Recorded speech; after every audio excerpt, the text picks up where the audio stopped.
Assalamualaikum. আজি আহিছোঁ আমি ঢেকিয়াজুলি আলিচিঙা ইজতেমাত আৰু আহি চালোঁ অলপ মাত্ৰ কাম বাকী আছে 99% কাম হৈ গ'ল আৰু 1% কাম বাকী আছে আৰু তিৰপাল লগোৱাব অলপ বাকী আছে আৰু গোটেই কাম ইতিমধ্যে শেষ হৈ পৰিছে আৰু ফেব্ৰুৱাৰী 14, 15, 16 তাৰিখে ইজতেমাখন আৰম্ভ হ'ব আৰু আজি হৈছে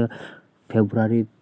11 তাৰিখ আৰু 11 তাৰিখে আহি চালোঁ যে অলপ কাম বাকী আছে আৰু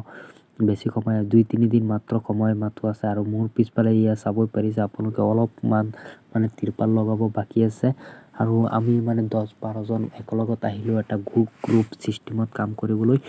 আহি চালোঁ যে বহুত মানুহ ইয়াত আহিলে আৰু বহুত ভাল লাগিলে আৰু বহুত মানুহ ইয়াত হ'ব প্ৰায় 4 পৰা 5 লাখ মানুহ আহিব ইয়াত আপোনালোকেও আহিব আহি পেলাই অধিক সওয়াবৰ অংশীদাৰ হৈ পাৰিব আপোনালোকে মুছলমান ভাই বন্ধুসকলে এটা লাইক কৰিব আৰু শ্বেয়াৰ কৰি দিব সকলোৱে যে তাত গৈ পেলাই অংশীদাৰ হ'ব বুলি অধিক সওয়াবৰ অংশীদাৰ হ'ব বুলি আপোনালোকে শ্বেয়াৰ কৰি দিব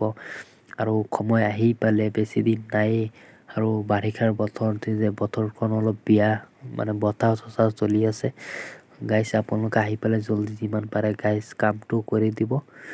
তেতিয়া আমাৰ তিৰপাল লগোৱা কামটো শেষ হৈ গ'লে তেতিয়া আমাৰ বৰষুণ তেতিয়া নপৰে ভিতৰত আৰু অলপ বাকী আছে যদি এইটো তিৰপালখন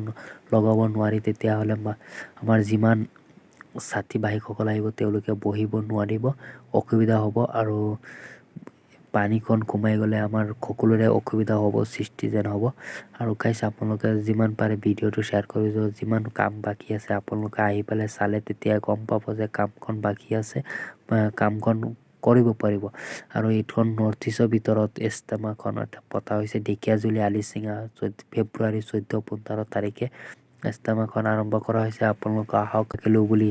আপোনালোকক ক'লো আৰু ভিডিঅ'টো শ্বেয়াৰ নকৰাকৈ নাথাকিব